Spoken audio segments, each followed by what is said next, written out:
sim, temos aqui a casa cheia, né, Maria? O professor Martins não pode estar presente hoje, mas aqueles que o conhecem sabem a felicidade que é quando ele vê uma sala cheia de um evento importante para a gente, né? Questão de falar em inovação, falar em propriedade intelectual, a gente vem lutando a cada dia. Então, ter uma sala cheia hoje é de extrema felicidade para a gente da agência de inovação, tá? Então, desde já, a gente agradece a presença de todos e que vocês tenham um excelente curso, tá? Que vocês vão ter aqui com vocês hoje o Hélio.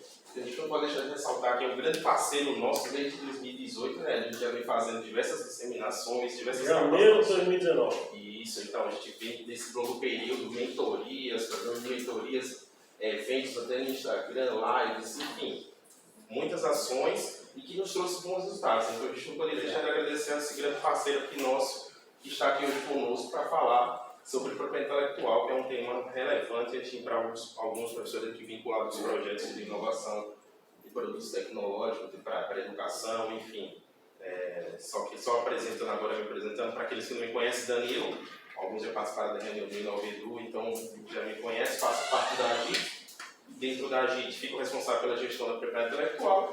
E temos aqui a Maria. Maria também, dentro da agência, ela coordena os programas de inovação PIBIT, o Inovedu, Socialize, e também a gente tem algumas pessoas que estão bem vinculadas ao Inovedu, vinculadas também ao Socialize. Então é a Maria que faz a gestão da coordenação de empreendedorismo inovador.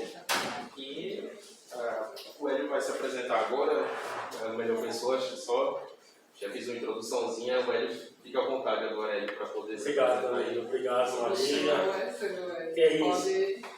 Bem, gente, primeiramente, bom dia a todos e a todas, sejam todos muito bem-vindos. A gente vai conversar um pouco hoje, gente, sobre propriedade intelectual. A gente tentou condensar isso aqui mais ou menos em 50 slides, provavelmente 1 hora, 1 hora e meia. Mas de antemão eu queria fazer um acordo com vocês. Eu quero que vocês participem, façam perguntas, fiquem bem à vontade. O Danilo, como estava falando, a gente tem fazendo um trabalho aqui no estado de Sergipe e a gente já começa a colher excelentes frutos. Então, meu nome é Hélio Santa Rosa, eu sou farmacêutico pela Universidade Federal do Rio Grande do Norte, fiz mestrado lá no Instituto de Química e depois fiz doutorado em São Paulo, na Universidade de São Paulo, em Química Farmacêutica. O título da nossa palestra, gente, trata-se de mentoria do INPI. Marcas, patentes, desenhos industriais e programas de computador. Todo mundo aqui já ouviu falar nesse programa de mentoria do INPI que a gente tem desenvolvido com as ICTs. Alguém já quer fazer uma pergunta sobre como funciona? Não, eu quero saber se vai ter depois. Sim, com certeza. Com certeza. Então, gente, esse programa de mentoria é um programa novo que o INPI instituiu há uns 2 anos atrás. E ele, essencialmente, como é que essa disseminação ocorria anteriormente? A gente vinha, saía lá do Rio de Janeiro, vinha dar uma disseminação, tomava um cafezinho e depois voltava. Então, as mentorias, os pesquisadores do INPI, examinadores de marcas, examinadores de patentes, eles agora podem conversar com os professores dos grupos de pesquisa e orientar de maneira focalizada, pode entrar, fica à vontade, sobre como redigir um pedido de patente, sobre como registrar uma marca, sobre como depositar um desenho industrial, um programa de computador. Então essas mentorias elas ocorrem periodicamente.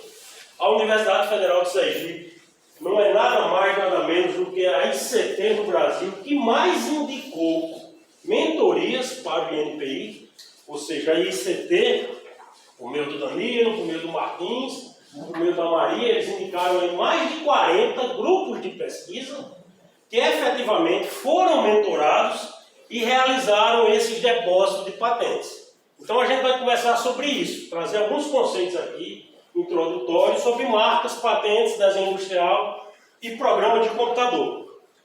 Então, gente, primeiramente apresentando o INPI, a única autarquia do governo federal que é responsável pela concessão de direitos no que diz respeito a marcas, patentes e programas de computador e desenhos industriais. Recentemente, o INPI acabou de lançar o seu plano estratégico. Eu aconselho a todos aqui, a gente tem docentes, alunos, a rever esse documento, tá certo? Um documento muito bem escrito, onde tem todo o planejamento do INPI, em ele se comprometendo, até 2026, a atingir um nível de excelência no que diz respeito à prestação de seus serviços para a sociedade, em conceder marcas, patentes e outras propriedades industriais.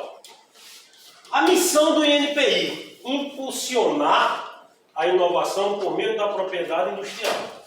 Veja que é uma missão muito arrojada e que naturalmente, gente, o INPI, para atingir essa missão, ele não consegue fazê-la de maneira sozinho. Ele precisa do que a gente vai chamar de Sistema Nacional de Inovação, que nada mais é do que um grupo formado por esses 4 eixos aqui: educação, pesquisa, produção e inovação, fundos, financiamento, governo, regulação e política pública. Então aqui vocês veem alguns exemplos de atores que compõem esse Sistema Nacional de Inovação. O INPI, ele não executa política de propriedade industrial. Ele tem um corpo técnico que faz os exames de patente, os exames de marca e também agora com essa questão da mentoria. Então a gente vai tratar aqui, gente, por exemplo, algo que é muito importante para vocês, que é o edital FINEP. A FINEP acabou de lançar um edital de propriedade intelectual com 75 milhões de reais, onde cada patente depositada, a patente que já foi concedida, ela pode ser avaliada em termos de viabilidade por uma empresa, e essa empresa vai estar recebendo até 5 milhões de reais. Então vejam aí que é uma oportunidade para quem está desenvolvendo produtos, processos, vir a ter a comercialização desses produtos. A gente sabe que as nossas ICTs continuam sendo os maiores depositantes de patente no Brasil. Por outro lado, a gente ainda tem um gargalo no que diz respeito à transferência de tecnologia. Então, o governo federal, junto com a ICT, com o FINEP, com o CNPq, com o CAPES, tem procurado desenvolver políticas que facilitem esse processo de transferência de tecnologia. Então, aqui está o site do INPI. Vocês podem ver aqui marcas, patentes, desenhos industriais. É importante dizer, gente, que tudo que você se propuser a fazer no que diz respeito a um depósito no INPI, você pode fazer isso de maneira online. O INPI ele não manda boleto, não manda GRU para ninguém. Você, ao depositar a sua patente, no caso de vocês, quem faz isso é o NIT. O NIT ele é quem gera a GRU e assim ele faz o pagamento. A gente sempre frisa isso, meus caros, porque recentemente tem existido uma enxurrada de envios de boletos e as pessoas acabam pagando esses boletos.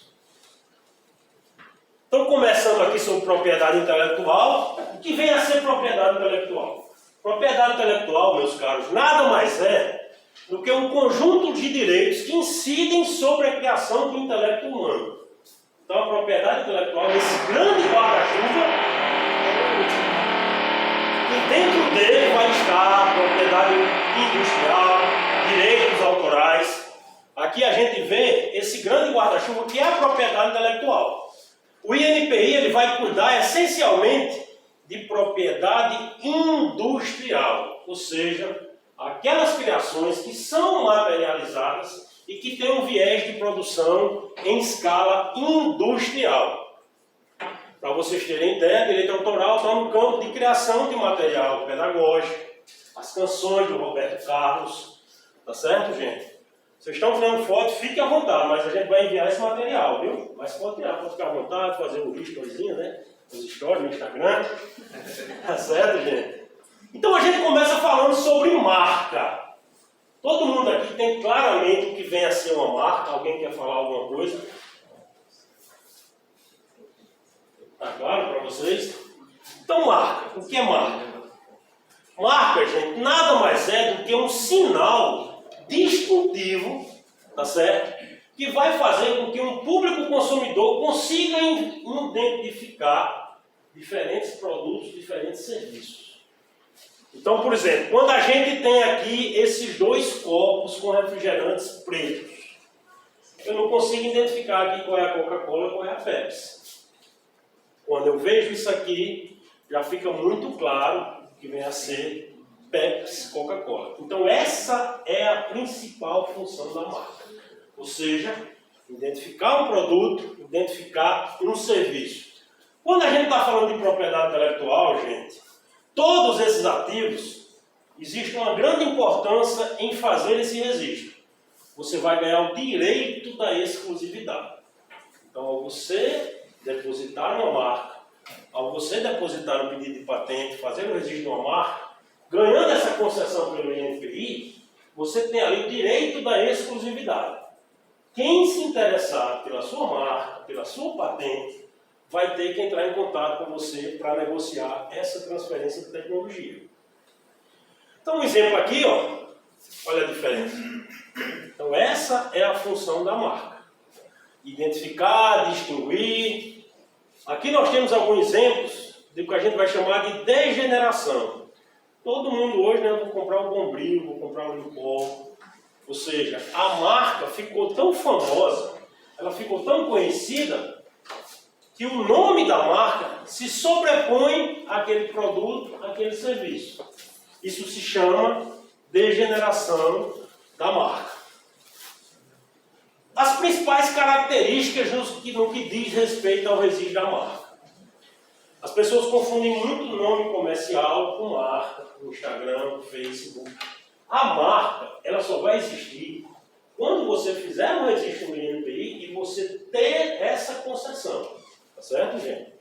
Então não adianta você que tem uma empresa, foi do avô, que já tem muito tempo no comércio, que tem um nome que é conhecido, você falar que é dono de uma marca. Você tem ali um nome de fantasia, um nome comercial, que ainda não é marca. Só vai ser marca quando for registrado e concedido pelo INPI. Qualquer pessoa física, jurídica, pode fazer esse registro da marca. MEI, ME, microempresa, EPP. Essas personalidades jurídicas, elas têm um desconto de 60%. Então, ao invés de pagar a taxa cheia, que é 355, elas pagam R$ 142. Então, para você registrar uma marca hoje no INPI, você paga R$ 142 para dar entrada, 12 meses depois, 13, essa marca sendo concedida, você vai pagar R$ 298, que é o que a gente chama de decênio, e você só vai pagar novamente daqui a 10 anos. São essas únicas taxas que vocês vão pagar. 142 aqui, ó, e 298. Quando a gente vai fazer o registro da marca, a gente tem que responder algumas perguntinhas. Então, por exemplo, se a marca é de produto ou de serviço, o próprio nome já diz, uma marca de produto, Skol produz cerveja. Uma marca de serviço, Itaú, Banco do Brasil, presta um determinado serviço. McDonald's. Existem também as marcas coletivas e as marcas de certificação. As marcas coletivas são marcas que representam uma coletividade. Associação dos Professores Universitários, Associação dos Professores Universitários da Universidade Federal de Sergipe. Isso pode ser uma marca coletiva, porque representa uma coletividade. Outro aspecto importante também são as formas de apresentação da marca. Isso, gente, você tem que responder quando está dando entrada no registro online junto ao INPI. Você tem que dizer se a sua marca ela é nominativa, possui apenas o nome, se ela é figurativa, ou seja, ela tem nome e figura, figurativa, ela tem apenas uma figura, e a maior parte das marcas, que se tratam de marcas mistas, porque tem um nome e uma figura. Vocês têm alguma dúvida, gente, até agora? Alguém quer fazer uma pergunta? Está tudo claro? Com licença aqui, pessoal. Então, continuando aqui, pessoal, no que diz respeito à marca, a gente finalizou. A gente vai começar a falar um pouco sobre desenho industrial. Um ativo em propriedade industrial que é muito subutilizado no Brasil. O registro, o desenho industrial, vocês vão ver ele é apenas as figuras vista posterior, superior e inferior de determinados objetos. Isso é o desenho industrial. Então, ele trata de proteger o aspecto ornamentativo daquele objeto. Vocês podem ver aqui, ó, aquelas cadeiras que são famosas, que só determinados arquitetos podem fazer.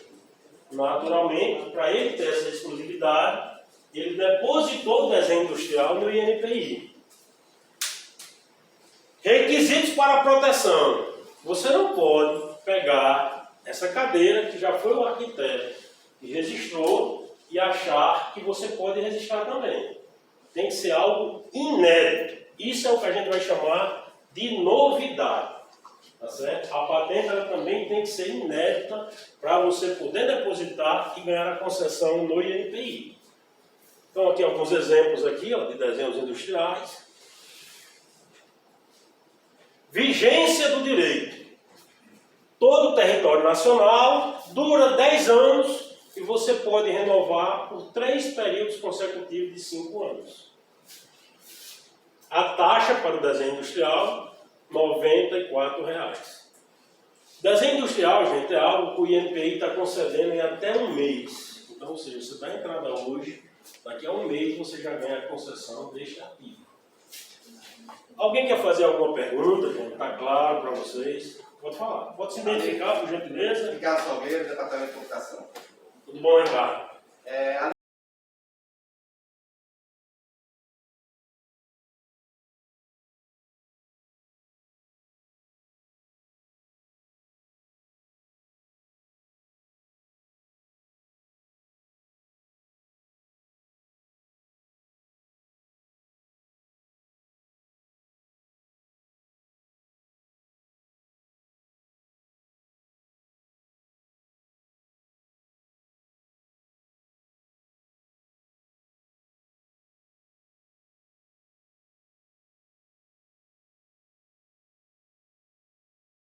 Muito menos, digamos assim, importante, tá certo? O mais importante mesmo trata-se da novidade, ele ser original, entendeu? Obrigado. Nada. Manda aí, meu amigo, onde é que você está? Fica à vontade. Pegou uma cadeira aqui, vamos pagar ele. Vou pegar um café, vou cortar no café do vídeo. Pode pegar. Eu vou trazer o café para cá. E daí, gente, a gente começa a falar sobre patentes. Todo mundo aqui tem uma clara ideia do que vem a ser o documento de patente. Pode chegar lá no café. Alguém quer falar alguma coisa? Então, o que é uma patente, gente? A patente é um ativo em propriedade industrial que você dá entrada no INPI quando você desenvolve produtos e processos para preparar esses produtos. Então, nada mais é do que um título de propriedade temporário que o Estado concede ao inventor por ele ter desenvolvido uma determinada tecnologia que vai resolver um problema para a sociedade. Então, a patente, ela tem uma durabilidade, ela tem uma duração, um período de vigência, que trata-se de 20 anos para patente de invenção e 15 anos para modelo de utilidade. A gente vai conversar sobre isso. A gente começa a mostrar aqui alguns resultados para os senhores, no caso do Brasil. Infelizmente, a gente ainda tem um problema com relação ao número de papers publicados, que se trata de conhecimento, tá certo? E a quantidade de patente que é depositada. Então, a gente tem esse estudo aqui, que foi feito nos anos de 2013 a 2018, o Brasil ocupando a 11ª colocação em termos de produção de papers, esses papers com autores internacionais, inclusive, só que isso não se transforma com o mesmo incremento em pedidos de patentes depositados no Brasil. Então a gente tem que fazer essa reflexão. Aqui a gente tem no ano de 2022, o Brasil ocupando a 54ª colocação em grau de inovação mundial. Então, ou seja, um país que agora em 2013 você voltou a ser a 9ª economia, tá certo? E continua depositando poucos pedidos de patente.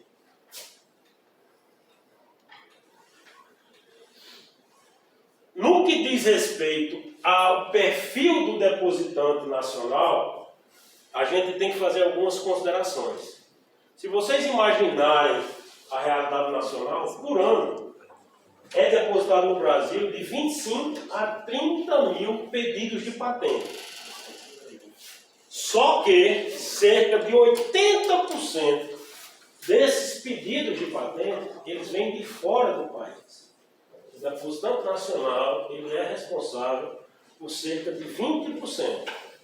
E entre esses, que correspondem anualmente ali por volta de 5 mil depósitos, a gente tem outro aspecto a considerar, que cerca de 50% dos pedidos de patente depositados no Brasil são por pessoa física. Então já faço aqui uma provocação para vocês. Será que a gente tem tanto professor pardal assim no Brasil? Entendeu? As ICTs, elas respondem a cerca de 25% desses pedidos. Ou seja, são pedidos que são mais robustos de qualidade, que tem uma base tecnológica, que é algo diferente. Então vocês podem ver aqui esse perfil. Em 2016, chegou a ser 50-50. Pessoa física e pessoa jurídica depositando pedidos de patente de invenção no Brasil. Isso aí, eu vou lá que a gente vai organizar aqui. Relaxa, meu amigo, não tem agonia não, fica à vontade aí. Pode sentar aqui.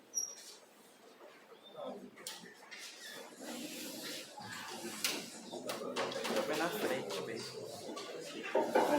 Formar outro fio aqui. E aí, pessoal, alguém quer fazer alguma colocação, quer fazer alguma pergunta? Vocês estão falando muito pouco, né? Tá tão ruim assim, que ninguém quer falar nada, entendeu? A gente tá aqui para conversar, gente. Vamos ficar à vontade. A gente nunca foi favorecido fazendo patentes. Era preferível publicar do que fazer uma patente. Pontuação para qualquer coisa. Como é seu nome? Se identifique, por favor. Sou Suzana, do Departamento de Física. Oh. Sempre foi preferível ter uma publicação numa revista internacional do que ter uma patente. A pontuação é super diferente e é muito mais valorizada a publicação. Isso, Suzana, que você está trazendo, lembra daquele primeiro slide que a gente falou lá sobre o Sistema Nacional de Inovação Brasileiro? Esses atores, eles precisam trabalhar em conjunto. Não adianta a gente achar que fazer palestra em universidade, uma vez por mês, fazer encontro da pós-graduação sobre propriedade intelectual. Então, assim, a gente tem que começar a tomar determinadas atitudes para sair de onde a gente está.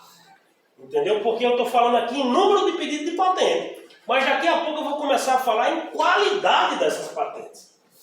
Então, assim, é preciso o CNPq, a CAPES, começar a pensar em estimular o professor, entendeu, a depositar o pedido de patente. Porque não adianta o INPI fazer trabalho de disseminação e você não ser estimulado a fazer isso. Enquanto avaliação de curso, enquanto progressão de professor.